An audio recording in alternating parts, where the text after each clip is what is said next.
नमस्कार, मी अभिलाष भोसले पटेल आपलं स्वागत करतो। सुरुवातीला एक महत्त्वाची बातमी पाहूयात।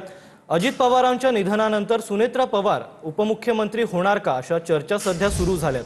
त्यावर आता नाना पटोलेंनी प्रतिक्रिया दिली आहे, ती पाहूयात। दादाच्या निधनानंतर कुठेतरी आता त्यांच्या जागी उपमुख्यमंत्री कोणाला द्याव्याबद्दल चर्चा सुरू आहे। सुनेत्रा पवार यांचं नाव जे आहे ते समोर केलं जात आहे, तुम्हाला काय वाटतं? बघा, आता त्यांचं जो बहुमत आहे, पाचवी बहुमत आहे।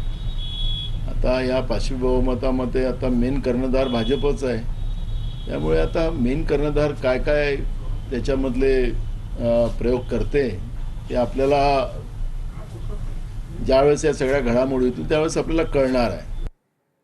भाजपकडून गणेश बिडकरांची पुण्याच्या गटनेतेपदी नियुक्ती करण्यात आली आहे। याची आता बातमी आपण पाहतोय। भाजपकडून गणेश बिडकरांची पुण्याच्या गटनेतेपदी नियुक्ती करण्यात आली आहे। महापालिका निवडणुकांनंतर बिडकरांची गटनेतेपदी निवड करण्यात आली आहे।